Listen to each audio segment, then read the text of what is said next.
Nice. Pros and cons, pros and cons. The world blames dad when it's really your mom.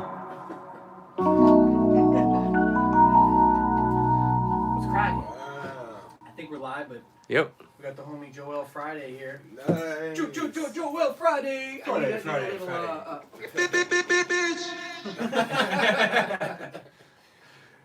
What's cracking, bro? What's up, everybody? Thanks for coming, What's Joel. going on? Yeah. He's here. I'm on the actual show. This is It's not a hologram. Yeah, this is the real deal. We green screened him in. He's actually still in quarantine. like the thumbnail was nice though. It was. I did it really fast. I have this little app. And I cropped you out and stuck it in. You like how we took the one with your squinty eyes, like Yeah.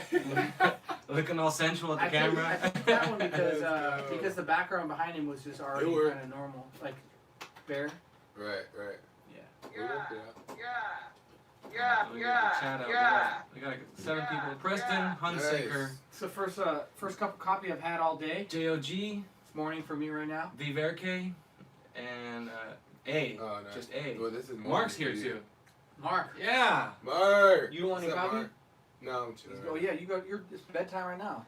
I think Viverke might be talking to Joel. I love you. Oh shoot. Welcome, everybody. Yeah. Nice. Good evening. There's a lot of things going on right now, I guess. Nothing I know about, but I've been hearing. There's a lot of things going on. But it seems like I saw something about on that Ahmad thing. Yeah. I saw some news channel promoting that. You know how they said that the dad who shot the guy with the son, he was a cop. The father. Yeah. That he was a cop or whatever. Yeah. Now they're saying that he wasn't a cop, and then it's been 8 years of them that his only right was that he had the same rights as a citizen's arrest. Right. He never had jurisdiction to do anything else. But I'm like, but it doesn't make any sense. Like, why would? It's weird, man. Why would they say he's a cop and then they'd say he wasn't a cop? Do you know anything about that?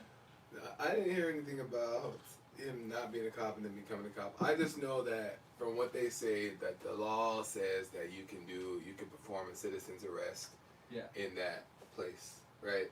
So, there's nothing that he did wrong.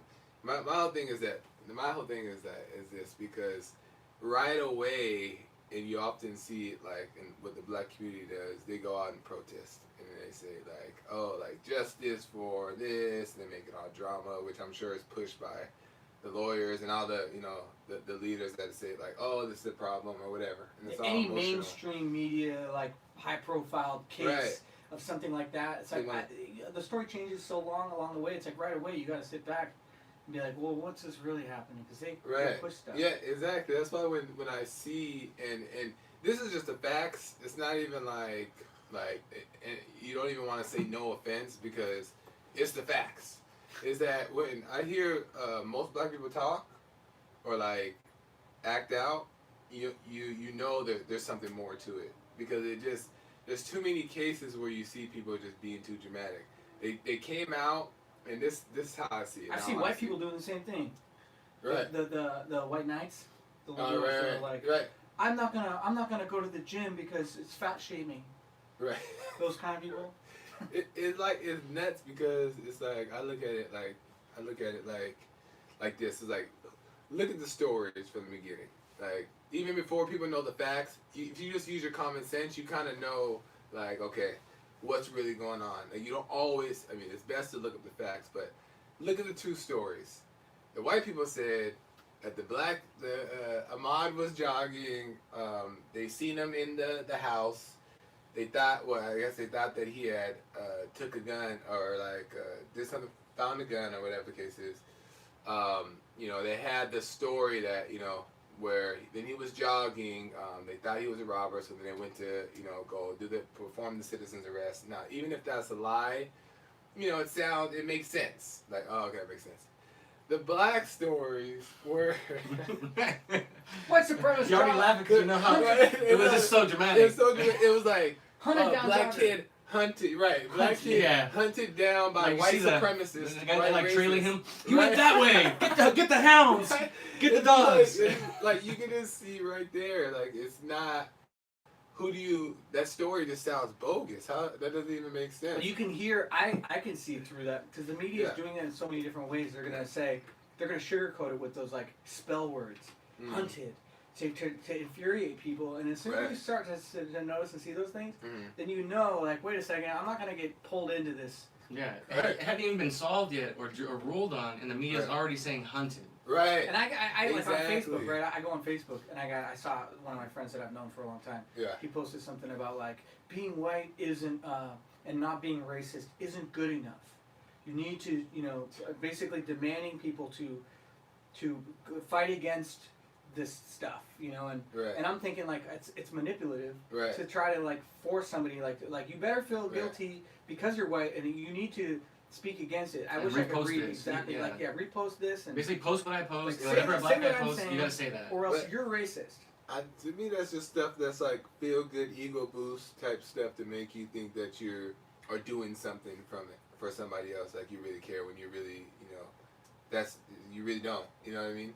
It's just crazy to me because like, you know, if you just look at like how we were saying, you just look at the people, what they're talking about, their story. It has no, you know, facts behind it. It has no, you know, grounding. It just says hunted black man. And then I don't know. Jogger. Jogger being hunted. Oh, yeah. Jogger being hunted. High school kid. He's 25 years old. It's just nuts. But if you've seen the show, the Jesse Lee Peterson show, you see that's where Joel's from, actually, if you don't know. Joel, he's a audio engineer, co-host kind of on Jesse Lee Peterson's show. Yeah. Every weekday at 6 a.m. Also has his own business. He Black is his nickname. Dancing for Jesus. Stepping with the Lord. Stepping with the Lord. Steps for Mama. Step in the name of the Lord. But so besides that, them overplaying just the immediate description and already setting off black people to be like, these are racist people, so they're already judging them before they even looked at it. Yeah. And like you said, even if the white guys made up, you know, that this guy is the robber or not, do you think that the issue needs to be argued at the point when he rushed the guy with the gun, and that's where the case lies? That it doesn't matter what happened before or after, to figure out is that murder, or was a situation created by people fighting over a weapon? Well, see, the situation, like, you know, I get that the fact, I mean, for one, the situation is, you know, what happened at that moment, what we see on video. I do understand people's points in the sense that I see why, you know, people are thinking like, oh, well, like, he was probably scared because these people have guns or whatever the case is, but so he ran towards them and tried to take. I think it's just like common sense. Common sense to me is like, you know, we were actually together when we got put over in my car, right? Common sense says that it's okay in certain moments to. It's just about being wise. You know what I mean? It's like, you know, this guy has a gun. You see these two people with a gun. You don't have to be that guy to, because even if in his head he believes he was being hunted, let's just say it, because he may be brainwashed, you know, by the black community saying like white people want to kill you. Yeah, he could have only seen that too. Yeah, he could have just been thinking like I might die in this situation because of the brainwashing. But it's not wise to try to fight for your life in that moment when two people have guns. Right. You know what I mean? So it's like, if I was unarmed. Yeah. And I, you know, was innocent and I was really just jogging. Right. Someone came up on exactly. me with, you know, like, in front of me. I don't want to die today. Because from the video, you know, it wasn't like he was jogging away and then you saw them behind them chasing him down. I saw the truck ahead, and he was running towards the truck, and then ran and tried to grab the gun. Like, but if I was innocent in that situation, even being white, black, be like, whatever, what's going? Yeah, I'd be like, sir, please, no, I'm innocent. I didn't do anything. What did I do? Right. And if they wanted to make a citizen's arrest, I wait for the cops to get there, and I share my story. Unless like they ran up to him, if it was the other way, and the guy crossed the truck and went after him and grabbed him. Right. Then I would grab the gun. Because you know that you're fighting for your life. But what you see is that this guy Ahmad goes around the truck so that he's out of sight of the guy with the son with the gun. Plan to like fight whether no matter what he thought in his mind, what was happening, whether he thought that they were the true enemy or whatever the case is, it's just not a wise thing to do. But you just tend to see that a lot, like in then the you black see community, where they celebrities. have it's this ego pride thing that like Yeah, you're not gonna gonna do talk that. to me Yeah. like that, but it's like okay, then die. And that's what. So when I like people gave me some I got some flack for saying you reap what you sow, and in this Right. case he reaped what he sowed. That's not saying that him as a human being Right. deserved to die. Right. But that it's same that with my friends who are in prison. One Right. guy's dead, one guy is doing life, and one guy's did 15 years. Yeah. They all did stupid things. Right. They could have went 1,000 Right. different ways, but it ended up the way it did, and Right. they reap what they sowed in that sense. Just like Everything every in life- ticket I got, every time I got in trouble, I reap what I sowed. It Everything doesn't in make life you a is bad based guy. off of cause and effect. Right. There's always a Right. cause or an effect to cause. Right. That's the reality though. But the thing that's so crazy is that what I don't get is that why go on TV as a community and say he hunted down or whatever the case is, and not saying that every single time they're completely wrong about everything.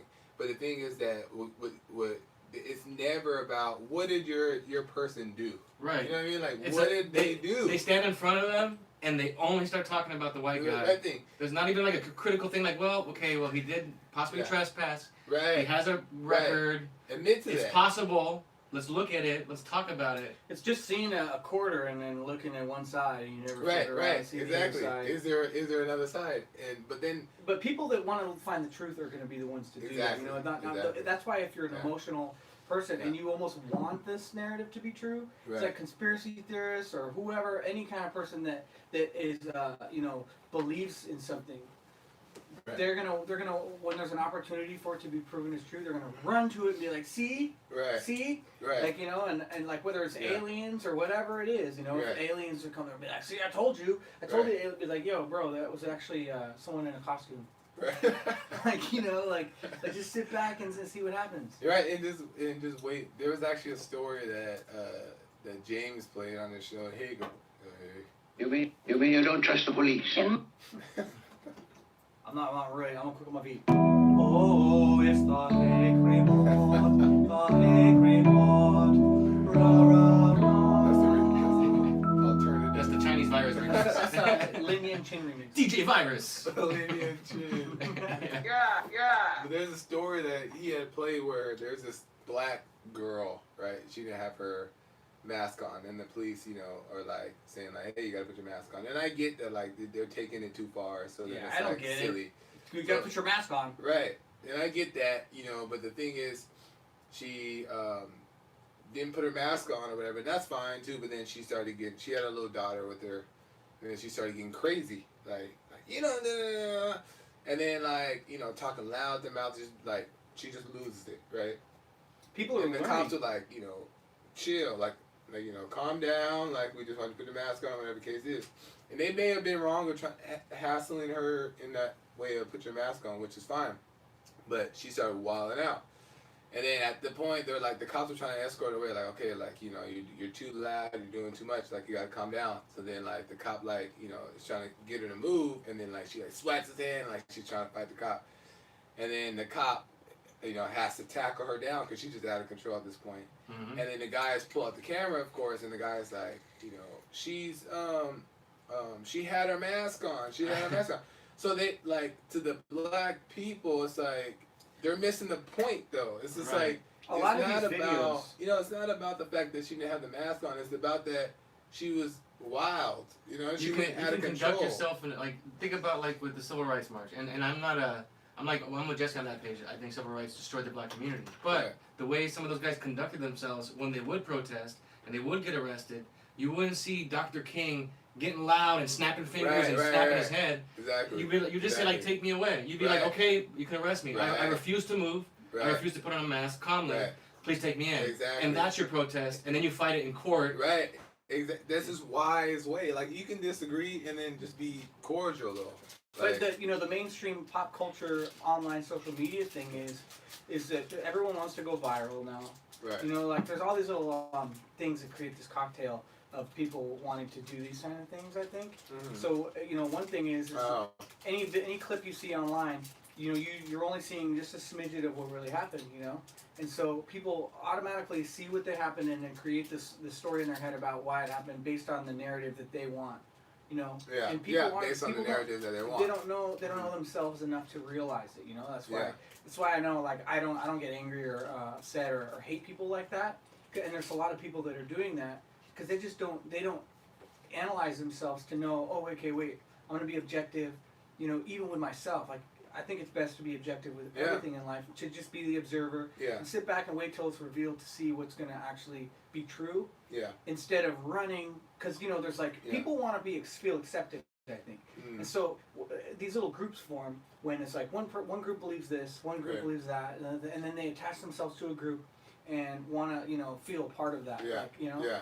And it's a lot of stuff. That's a good point, though, that like people, it's more of an ego thing than about truth, because people feel good, and I've realized this like in the times where I used to get like angry, is that you feel good, you feel like you're doing something. You feel like You feel important. Yeah, you feel important, and you feel like you're standing for something if you're mad about something. Like I feel that, so that means it becomes real for you. Right. You know what I mean? The So more you feel it, the truer it is. Right, exactly. When now you realize that right on the side of you is the devil, literally whispering in your ear saying, "You got this. Do that. Speak up. Be loud. Be ignorant. You're being a voice," and that's why a lot of these people like who speak up about the stuff, like Nick Cannon and all that stuff. They feel good because people are telling them, "You're a voice for the black people. You're doing all this stuff," but it's just like you're the wrong voice. It's like a self-feeding LeBron system. James. LeBron James. Yeah. Don't even get me started. Poor LeBron. He can't even leave his house without getting harassed by cops every day. One of the richest black men in America. Right. It's just, and then for him to come out and say like, "This happens every day. Black men are hunted." And then you see other people following in the lead of that and being like, because I've seen like, I'm in the music community and I got a lot of different friends of different ethnicities. Yeah. This little, like I got him. It's like a little gnat. They people I identify. It's like a victimhood, where it's like I've been black in America and I'm afraid to step out of my house every day, and it's like, I'm sure there could be people that do feel that way. Right. But like, is it necessary? Because you have people like you or Officer Tatum, people that see it a different way. They're black too, and they're not afraid. Right. And sometimes it's like you brought up the getting pulled over, right? We were all hanging out. Yeah. In Joel's car. He was driving. Right. And we didn't realize, but all the power went out in the city, and so the light was off. Right? And we were driving towards the sun. We didn't see a red light to stop. It was in our peripheral. We just kept going, right? And the cop pulled us over. We didn't know this until he told us. And then, Joel handled himself. He was like, gave him an ID. Was quiet. Yes sir, no sir. And the cop was like, all right, it's all good. Yeah, he wasn't bootlicking. Be more aware. He wasn't being a kiss ass. He wasn't also being ignorant and loud. Right. But I think I remember you saying that I didn't see it. I didn't see a. And then we started talking in the car. Like, did you see a blinking light? Did you see a light out? Because it's supposed to blink when it goes out. Then you came back and said, you know what? The power's out everywhere, and there was no power at the light. So I'm going to let you guys go with a warning. Because he admitted that, how could we have known it? Normally it's supposed to blink and it tells you it's out. Exactly. But people would say that because me and Richard were in the car, that's why you got off. Yeah. Well, let's hear another story. If we weren't there, Here's the second story. Thank God you had some white people in that car. What's crazy, though, is that it's not about licking boots either. Like, people think, there's the opposite end too. It's like you either stand up and try to be crazy and say you're not gonna talk to me like that way, or you feel like you got a bootleg. It's not have to be any of that. You just be honest and just say, hey, like I got pulled over the last month, I think it was. We're looking for that one. So what happened last month? I literally got pulled over last month, and I'm in the. I was looking at my phone. I was looking at my phone, and the police saw me, and then he like pulled me over, and I'm like, crap, Did you tell me you were looking at GPS? Literally look. Well, I would tell you. Literally, I was looking at my phone. I was actually looking. Didn't have nothing to do with GPS. Didn't have nothing to do with my phone. I was looking at I had just got a text message, but I had to look at it to respond to something that was important, but it didn't need to be done right there. But it just happened. Is that a $500 ticket or something like that? I don't even know. But as he pulled me over, I was clear wrong. I knew I was. I had nothing. So he pulled me over. He's like, white guy. He's like, hey, so I seen you on your cell phone. I was like, yeah. And he goes, so what? Were you on that? And he was nice about it. He was, it wasn't disrespectful. He was like, so what? Were you on your, navigation, or what were you doing? Like he was trying to give me a reason not to give me anything, and I couldn't even say that because I wasn't on my. He was like, are you on navigation? And I was like, to be honest, I just happened, like I just was looking at it, and I was just honest, in the situation. Which is probably so rare for cops because they probably get fed excuses all the time, all day long. Right. And then when real honesty comes, is like where you're not incriminating yourself, but someone might think you were. Right. I think that really does go a long way. Well, that's the crazy thing is that he even tried to give me an excuse, like, on your phone, but then I even, the fact, as much as I wanted to say, navigation, it didn't come out. So I just said, I happened to look at it. This was honest, and he came back, even though, he clearly knew I was wrong for doing. I'm not gonna give you a ticket. I'm black, but you think he felt sorry for you because you're black? Whatever. He's like, I'll take it. Whatever, they give me a ticket. Yeah. But that white guilt. It's just like. But it's true because he could. Sometimes they just come up and they usually tell you, do you know why I pulled you over? Right. And they don't even give you a way out. They're just like, do you know why? Because he's just trying to see, will you admit to what I saw? Right. And in your case, he actually said, well, maybe you were on your navigation? Right. He even gave me the benefit of that. And for whatever reason, who knows, but then the fact that there was still another opportunity for him to give me a ticket, and he didn't give me a ticket. But it's all about energy, though. It's just about energy. Like, if the spirit is fine, even if you're honest, like, they sense it, so there's no threat. So it's like, oh, well, today we're having a good day, we can get them off. But if there's any kind of reason to give somebody to do something, it's just like, why wouldn't I give you a ticket? As a matter of fact, I'm going to give you a ticket because you're giving me attitude for no reason. Exactly. And at the end of the day, you don't know why you didn't get a ticket. Right. But a lot of people, I feel like we want to know stuff all the time, and so we can't really, confess to ourselves that we just don't know. They'll fill in the blanks. Yeah, fill in the blanks. When it's like, so what you're saying is, at the end of the day, you got lucky.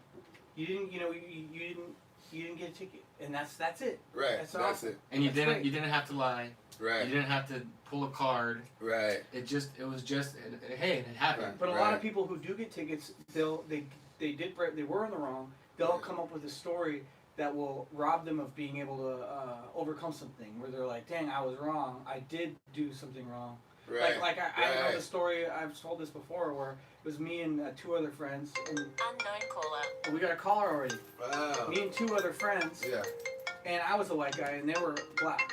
But I got the ticket, and they didn't. And I didn't think it was because I was white or they were black. I knew it was because my friend was from New York. They were from out of state, and the cop didn't want to deal with their paperwork. Yeah. Okay. So because there's always going to be some other reason, and that's All right, you're on the air. Who this? Who there? Who there? Yeah. Who that? This is Black Stepdad. Oh, it's Omar. Oh, Black Stepdad. It's your dad. It's your dad. Who dat? I wanted to chime in on what you guys are talking about Chime on in. cops. It's about chime. This one time I had gotten a DUI when I was about 25 or so. Alcoholic. And back in the day. So I had gone out with some friends, and they were enticing me by saying, we're going to meet up with some girls. We got you on the cover. All you have to do is drive. So I was like, all right, cool, let's go. I'll go pick up a couple of tall cans on the way over there, and we'll drink them on the way to the club where we're supposed to go meet these girls. So my two friends, one's in the passenger seat, one's in the back, and they're drinking. I'm sipping on my tall can, and by the time we get to the club, my friend starts throwing up all over the parking lot. Peter! So we go to the club. He starts throwing up again in the club. Long story short, we leave the club. We go in my car. I'm about to hop on the freeway. Next thing you know, headlights shine on me. I was like, damn. And when he had pulled me over, he had asked me, have you been drinking tonight? And I was like, yeah, but the last drink I had was maybe about an hour or two ago. He's like, oh yeah, and what about that tall can right there in the cup holder? And I'm like, like, Damn. that was my friend's tall can. So he's like, all right, I'm going to have to ask you to step outside. And I got outside and he asked me, is there anything else in the car that I need to know about? And I asked him, like, you know what, to be honest, officer, there's a little bit of weed in the front. There might be a pipe, and there might be a couple of There might. there might be a couple of drinks in the back, and anything else I can explain. He's like, all right, let me check it out, and we'll go from there. Sure enough, yeah, he finds the weed, but he didn't find the pipe. And he asked me, he starts doing the test on me. He makes me walk the line. He makes me do those finger things. He makes me touch my nose. He makes me do all of it. And the last one that he made me do was the breathalyzer. And that one I had failed by 2%. The legal limit is 0.08, and I blew 0.10. Ooh. So I was like, oh, yeah, I had just missed it. And he's like, you know what, man? He goes, legally, you're drunk. Because I know you're not, but the number's right there. I'm like, yeah, well, it is what it is. He's like, he tells me, since you were honest with me from the beginning, are any of your friends sober enough to drive your car? I was like, no, I don't think so. They're all passed out. He's like, all right, well, this is what I'm going to do. Like, my partner is going to take your car to the station, and when you get out, you'll be able to take your car home. I was like, oh, sweet, That's awesome. I still did. Yeah, I had done a weekend in jail for a DUI, but I was still able to take my car out when I got out. That's just for being honest with them from the very beginning. Yeah. Dude, I remember when I was like 22, I went out with this girl, and it was I used to live right next to Universal City Walk, and there was like this music venue there, and we went there and we were drinking. My friend was getting those Adios blue drinks, and we were drinking, and then when we left, before I could even leave, a cop pulled me over. and then I tripped out, bro. I remember, it's so stupid. I had no gum, I had nothing, and I knew that I was like drunk. Right. So I grabbed a penny out of the thing and I put it in my mouth. I heard that little wives' tale that you put a penny in. Yeah, supposedly it helps you beat the breathalyzer. So I put a penny in my mouth, and I was so dumb, man. Like the cop comes over, he starts talking to me, we've been drinking, and I was like, no, sir. And he's like, and then so after we were talking about it, he's all, so why do you got a penny in your mouth? And I was like, I do. I was like, oh, I don't know. I do. So stupid, right? So I ended up getting a DUI. I went to jail. Had to go overnight. Right? I had to go overnight, and then I had to go to court, and I had to you pick whether you want a fine or or jail time. So I took the fine and the community service and the classes and all that stuff. I was like, I'm not going to jail.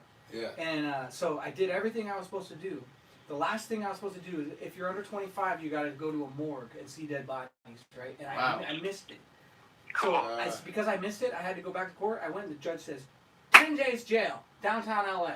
So I ended up paying fines, doing the thing, and going to jail. Oh, you went to jail? So I had to surrender in Van Nuys Court with the little, handcuffs and stuff in the back. And then they stuck me on a bus, and Al Green was playing. It was, so good. And I was like, dude, this is like straight out of a movie.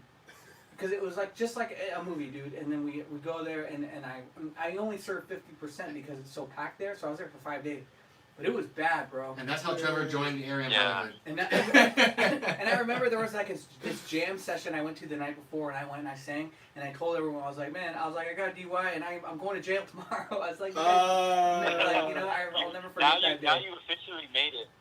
Yeah, now I got street cred. Well, to go what you were saying, Omar, about the honesty thing is that, I just realized too that the best route is just to be honest, and you can't go wrong with the situation. I was just honest with the cop, and people pick up on honesty, so they're more likely to let you go for just being real instead of just hiding something to try to get out of it.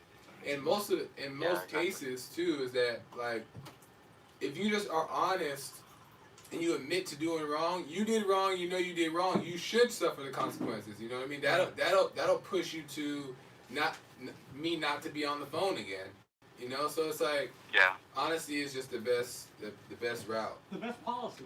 And it's easier, Joel, to be honest. Lin Chen sent some super chats. He wants you to read them. Okay. He wants to know if you think it's a mess or if it makes sense. There's about 3 from him. If you Brought to you by Everybody wants to laugh. International Delight, Sweet Cream. So Omar, Who's Omar? Yeah. this guy, your black stepdad. But who is? Oh, Omar, remember? Okay, Omar. Well, we can talk about it. It was at church. It wasn't men's meeting. Omar was the one that was about to try and save a girl from hell by letting her live with him. He went into hell. He was kind of like G. That's what I'm thinking of. He was trying to tell Jesse that. What's he look like? Glasses, tattoo on his knuckles. I don't know if you're supposed to put his stuff out there. Well, it's all over. It's all over the Jesse Lee Peterson channel. Oh, okay. William. Omar, explain the previous situation where you woke up from. What were you in? What was your situation? I was just living with a girl, with a kid. Oh yeah. Oh. She had a kid. So you had the Glasses. The glasses? Yeah. Oh, you always sit on the right? Yep. Yeah. I know. What's up, Omar? I didn't know who that was. Yeah, that's why I was like, yeah, you have to see me. I've been there a few times. I have one of those, regular faces. You know he used to be times. But now you when you first came into the bond, you already were in a relationship and you brought the girl, right? Yeah. Yeah. You did. I remember. And you then did it twice. She had a She had a kid too, didn't she? Oh, okay. Now, yeah. And then you think he did it again? But But now he's doing it right. now you're getting it right. Now it's right.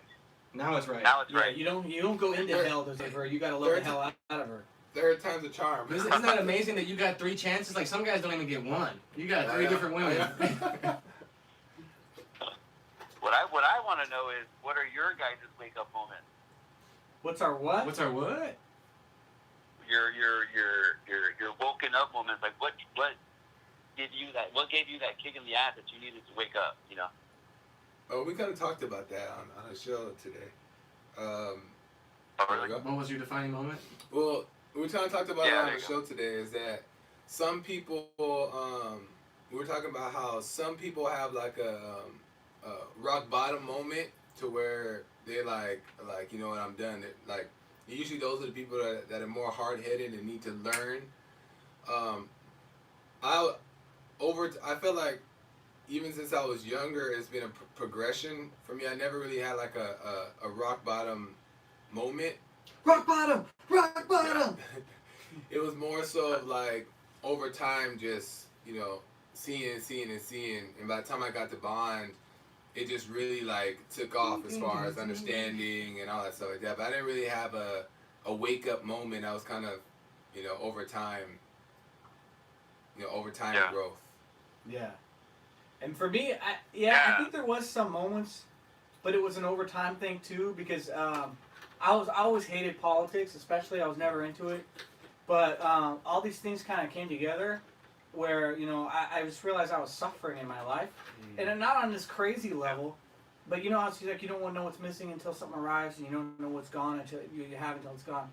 That kind of thing where, I've always made music, and I've had parents that, believed in my talent and stuff like that, and they enabled me to, live at home for a long time and just make music. And then I had a music manager, and it was kind of like passing the torch from my parents to a manager, and then it became like, where he did all the things that I didn't want to do, and so it was like training me to be, just not accountable in my own life, and actually learn the steps of what it takes to be, a man. And at the end, it's like I had a girlfriend. We were living together, and it just it wasn't going the right way. And did he leave you, or did you leave him? It all happened at the pinnacle moment where it's like I ended the business partnership with my manager, and then my girlfriend cheated on me, and then I just realized it's like, wow, this is the first time I've ever had nobody, and it was right at the same time I found Jesse on YouTube, because I was just like looking on YouTube, And I found Jesse, and I just thought he was entertaining because of the stuff he would say. I was like, wow. I was like, dang. And then over, because it's weird because I already was like kind of realizing that I needed to change in my life. Right. And then when I found Jesse, it was entertaining. And then when I found out he had 3 channels, you know, the Fallen State, JLP Talks, and Church, I started like just binge watching. Just like crazy, like, and I was like, man, he's speaking to my soul, you know. And I knew that even though he is addressing a lot of things with the black community, that all the things that's talking about with the family and the mother and you know, weak father and all those kind of things was all for me, you know, like that's what I needed to hear. And so I knew it lit a spark in me because you know, I've been around all kind of different people my whole life, and especially in music, it's like most of the time I've been the white guy in the room, you know, and singing and being accepted and be like, man, you're black, man. Yeah, like, did you just post a recent video where you were at a it wasn't barbecue? recent, but it was like 11 years ago. Yeah, I used to sing like in the community. You recently posted it, right? Yeah, recently, because Facebook told me like, oh, it's 11 years ago. And you know, it's like that was like a black get together. Hamburgers and hot dogs. Exactly. It was a homeless thing, but it was you know, like I remember I used to do all those kind of gigs, but then like hearing him speak about, you know, directly to the black community and hearing and understanding Jesse, I started going to the church, but I'd hear Jesse say, you know, he says things in a very direct way and simple way. And a lot of people call in and they think, and they get mad. Like, and in the beginning, I would like disagree with what he would say on some things. And then I find myself noticing that spirit of me, like getting kind of irritated. And then that made me realize, damn, Jesse's like almost genius because he's bringing out the anger in you. And if you have if you can notice that you have that anger, then you can see. And I think that maybe I'm wrong, but I think it's intentional that he's so kind of a troll. Because he's allowing you to see whether you are like irritated or pissed off or whatever that is, you know. Yeah, you fall, you trip into it. Yeah. Interesting. I'd say for me, my defining moment before waking up was it was kind of like what Joel was saying. I think I was at my own kind of rock bottom. Being mixed. I started to get seduced by... What's his name? Seduced by Miguel. But I fell for all that leftism. I started falling for that stuff, like feeling bad for Hispanics and Latinos and third world countries and things like that, and then trying to find myself and like, you know, make myself feel better by speaking up for these people and that ego, you know, like into Che Guevara and the Cuban Revolution. Thinking I knew what was what. I was so nuts about it. I wanted to go down to Mexico and join one of those liberation armies. I was like, I'm ready to give it all up, man. I'm gonna go help out Miguel and Maria, you know. And I was just getting really angry. One of those Mexicans. Yeah, and I was helping my mom out. Like I was kind of like doing what I should have done. Like I traveled the world, went to college, did everything I should have done, was saving money for the most part. But I felt I owed her, so I was taking care of my stepfather before he passed away, took care of her before she passed away, and I think that summer, I literally started Googling how do you get over anger, because I just realized I was so freaking angry, and the first thing that popped up was Jesse Lee, and I don't know if it was get a job or if it was actually just his show, but I remember like laughing. And then realizing, like, everything he said was true. But I didn't have the nuts to go see him for, like, another 3-4 months. And then even after I saw him and came to church, and he just has a way of knowing. One, he's never seen you before. But he knows when you're in church, when you need to be called out. And he just saw me, picked on me, and called me out. And then, you know, told me what I got to do. And then I waited, like, another 3 months to forgive my mom. And then it's just been amazing ever since. And I remember the first time I went to church, I thought that I was gonna come in there and like impress Jesse. You know, I knew that because it's like a humble ego. You know, you think it's like him wanting to go save the Mexicans in Mexico or whatever. It's like, you know, it's this like point. ego that wants to find your purpose and prove that you're like a good person. I'm a good person. That's where the deception comes in, is because that's where you start believing that it's virtuous when it's really, because the intention of what you are doing, like this, like when people go and want to feed the homeless people, it's such a shallow thing. Like, They film it. They're hungry. Let's go feed They're them. not Like, doing. just not. They're not able to see what's actually right. They're Right. doing what serves their feelings. What serves their feeling? Like, it's the right thing to do this. Yeah, It's the right thing why'd to you give do. the homeless man money? Because it felt good to do it. Right. He was hungry. It was because he don't have a job. Yeah, and that's what happened to me with my like having a manager and stuff like that. It's like you have somebody turning the light on for you all the time, and as soon as they're gone, you're sitting in the dark and you don't know how to turn the light on anymore at all. And so like I'm just like, man, it's a feeling of like helplessness, and I just hate that feeling of being helpless. Right. So you know I had to. It's like, you know, when you're young, you could learn the right way by seeing your parents be the example and learning it from a young age. But if you live your life not ever really doing those things, it's so much harder later on because you got to reverse it. Yeah. You're not starting from zero. You know, Yeah. you're starting. You have to go backwards, and then you have to, you know, and it's like, and it's still a struggle. But I have such a better I know what outlook you mean, now man. because I'm able to like just know that, recognize when I'm in my thoughts, Right. when my imagination's taking over and trying to seduce me into feeling some kind of way, and I know that when I'm feeling anything, that's the wrong way. Yeah. Because the truth has no feelings. It's just Right, is. right, and right. as long as I can just be observant and see what the truth is and know what I need to do and do it how I feel about it. It's like Right. it's like I would spend my time dreading what I had to do, Yeah. and I put it off, and I never do it. And if you just did it right away, you would have never suffered because the suffering comes with like procrastination and thinking about doing it and dreading doing it. Yeah. More pain in the idea of it before. Putting it Break up off. with somebody. Out of sight, out of mind. Yeah. Right. Well, I don't want to get too far in the chat. I don't want to read Lin Chan's super chats. If Joel will find them. Omar, do you have any other questions before I switch off? No, I'm good. Oh, do you guys know if church is gonna be on Sunday? Joel. No church this Sunday. I knew it. Live stream okay. only. I Yeah. called it. Until further notice, we're still trying Got to it. figure it all out. Yeah. Yeah, we don't want them to take away Jesse's Alright. 501c status because I heard that's what they're threatening. Wait a minute. Yeah. All right. Thanks, Omar. Thank you, Omar. Yeah.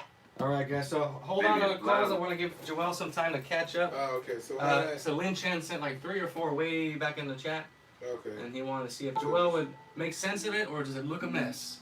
Okay. So I got. Does it matter what order? No, any order. Okay. Lin Yan Chin. Oh Lord. I know you guys just want to laugh. The momentum of now is everywhere and nowhere. Be still and know. Yeah, these are like I Linear Jin. This is like so Linear Jin's personality. Every time he sends stuff in, I'm like how to get it, but I know it's like him being Linear Jin. You know, he actually called us yesterday. Yeah. Really? He's never. We actually got to talk to him. Yeah, he's never called Jesse. He gave us the honor. We were his warm up. I guess we made him feel good. The honor. The momentum of now is everywhere and nowhere. Be still and know. Linear Chin, I gotta think about that one. But moving on, Linear Chin says, Christ came so you might know your flow, the rhythm of life and the gravity of truth, stillness beyond thought. Nice. What does that mean? Oh, so he wants me to make sense of it. Yeah. Oh, okay. Christ came so you might know your flow, the rhythm of life and gravity of truth, stillness beyond. What does that mean? Christ came so you can know your flow and the rhythm of life and gravity and truth. You're a dancer. You're a dancer. For criminy sake, you're a dancer. No, how do I interpret it? What do I see? It's like being still in the rhythm of life. You know, that's how I see it. If I'm trying to figure it out, it's like, you know, everything's happening around us, and everything is, there's an order to things like gravity and, you know, just life. And when you're still, you can actually see it, and you start to pick it up. Like, remember I was showing you that little rhythm thing, or your polyrhythms? Yeah. I see. Like, I see. Yeah. Yeah, I don't know. I think about, I see what you're saying. Yeah. we have a conversation with Trevor about how, well, one, I think a lot of the world, things that we know, it's upside down. So like the Big Bang Theory and all that tells you that we came out of chaos and disorder. But I believe it's the opposite, that God creates in stillness, and we talked about this, and Trevor talked about how that's where God is, which ties into the whole be still, is that when you're still, it's like you're tapping into to where he is. So that one's that. So is that one the momentum one, or you're saying? I think that's kind of all of them. But I mean, I don't know. All Lynn, in one? he's wise beyond my years. I do know. I will say is that I do know once you get into a flow of things, and you know, it's just like making music. You know, once you get into a flow of things, and you know, you get confident and comfortable and relaxed, and understanding how to let go, stay out of your thoughts. Things become more clear because you know the rhythm now. So that's how. Yeah, like stillness has its own rhythm. Right. That is unique from everything else in the world. I think that's what you mean, Lenny and Shan. T Warrior says that he will beat Joel in a dance off any day. Never. T Warrior's the man. T Warrior, dude, he's a black man out of San Antonio. He has like 8 kids. He just doesn't know how to stop sessing. Has he called in before? Yeah. Yeah. He's pretty funny. Amazing. Oh, right on. He might even call in. Yeah, he might call in today. Hopefully, T Warrior, wink, wink. Right on. But he's had all kids under the umbrella of God, all being married. And it's just one of the most base black dudes I know, next to you and Jesse. Right on, T-Word. Oh no, Lenny and Shan. Ooh. He's gonna sing it. You always know how to serenade. If you guys want a good playlist, Joel has the same taste for like early hip hop, 2090s. Like, totally relate. He's got this kind of playlist I would have played back in 2003. Oh yeah. If I was your best friend.